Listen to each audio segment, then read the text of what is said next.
Headlines नंतर बातम्या पाहणार आहोत गणेशोत्सवासंदर्भात। तळ कोकणामध्ये घरोघरी गणपती बाप्पाचं आगमन होतंय। भक्ताच्या उत्साह खरं तर शिगेला पोहोचल्याचं चित्र आहे। सिंधुदुर्ग जिल्ह्यात 71,789 घरगुती तर 35 सार्वजनिक गणेश खरं तर मूर्ती विराजमान होणार आहेत। गणेशोत्सव निर्विघ्नपणे पार पडण्यासाठी पोलीस प्रशासनाकडून देखील सर्व ते नियोजन केलं जातंय। एकूणच सिंधुदुर्गात गणेशोत्सवाची मोठी धामधूम पाहायला मिळतेय।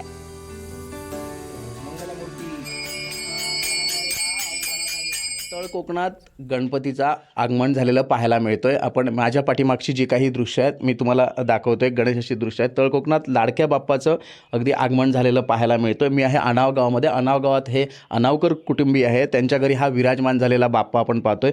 तळ कोकणात घरोघरी गणपती बाप्पाचे आगमन होत असून भक्तांचा उत्साह शिगेला पोचलेला पाहायला मिळतोय। घरोघरी आपल्या लाडक्या बाप्पाला वाजत गाजत गणपती बाप्पा मोरयाच्या जयघोषात आणलं जात आहे।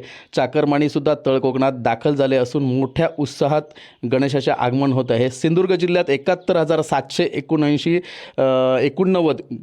घरगुती गणपती आहेत, तर 35 सार्वजनिक गणेश मूर्ती विराजमान होणार आहेत। गणेशोत्सव निर्विघ्नपणे पार पडण्यासाठी पोलीस प्रशासनाकडून सर्व नियोजन करण्यात आलेलं आहे। एकूणच सिंधुदुर्ग जिल्ह्यात गणेशाची मोठी धामधूम आपल्याला पाहायला मिळत आहेत। मी ज्या अनावकर कुटुंबियांच्या इकडे आहे, मी जातोय तिकडे। अनावकर हे जे कुटुंब आहेत पारंपरिक गणेशोत्सव साजरा करतात। माझ्यासोबत ते आहेत। अनावकरजी, काय सांगाल? तुम्ही मुंबईमधून आलेत आणि आज गणेशोत्सव विराजमान झालंय, काय सांगाल? नमस्कार.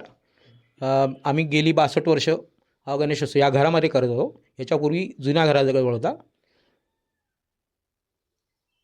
नक्कीच. तर हे होते अनावकर कुटुंबीय। त्यांनी आज सकाळीच अगदी पहाटे गणेशाचं आगमन झाल्यानंतर त्यांनी घरी गणपती आणून मात्र विराजमान केले आहे। गुरुप्रसाद दळवी, NDTV मराठी, सिंधुदुर्ग।